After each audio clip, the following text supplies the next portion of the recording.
Aasta raadiojaam Raadio 2. Raadio 2 on bändisärgi suvi ja täna räägime Siim Nestoriga. Siim, tere! Palju sul bändisärk üldse on? Sa oled üks nendest inimestest, kes ikkagi organiseeritud neid endale ostab. Ja ma ei tea, palju neid on. Ma arvan, et 30 ma arvan, et on äkki kindlasti. Aga nüüd ma ei ole päris pikalt enam ostnud ka. Varem ma ostsin organiseeritud tõesti alati kuhugi, kui suurele festivalile või kellegi kontserdile läksin, siis ma vaatasin, et sularaha oleks kaasas, et saaks järgi osta, kui on müügil ja kui on normaalne. Enne kõike peab artist mulle meeldima jah, et mul oleks normaalne olla, kui inimene näeb seda bändi minu küljes, et ma olen nagu sellega rahul. Aga näiteks Seesar, see on ühe artisti oma, kes mulle tegelikult nii väga ei meeldi. Mis bändisärk see üldse on seda? See on Sufjan Stevensi särk. Aga ta on hästi mugav. See kangas on mõnus. Mulle meeldib selle, kui see kangas vastu mu ihu on. Millise bändisärki sa endale väga tahaksid, aga sul ei ole? Moodymani. Sa oled suur Prince'i fänn. Palju sul Prince'i särki on? 5 Prince'i särki on. Üks neist on kõige vanem nii nimetatud bändisärk ka. Aga mul on tunne, et äkki Animal Collective'i särki on vist rohkem.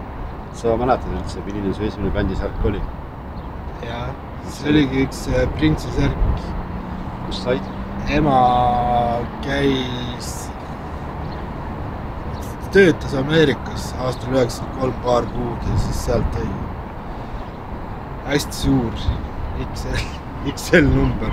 Ja loomulikult see on sul siiamaani alles. See on mul siiamaani alles. Aga särke, mida sa enam ei kanna või on ära kulunud, sa teed nendega, viskad ära ja ei mõtle nende peale enam või ikkagi paned kuskile kasti?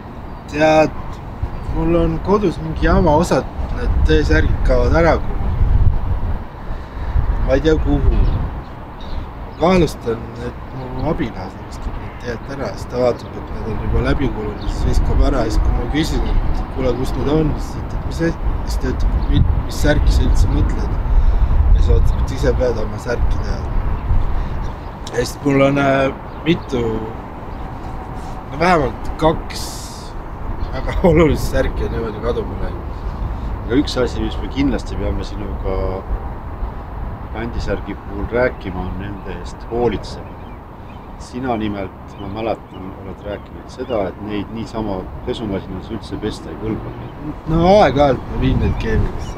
Sest osa inimesed muretsevad selle pärast, et nad pesevad selle pildi maha või seda tõmbavad kokku, eks liiga kuuma veeses.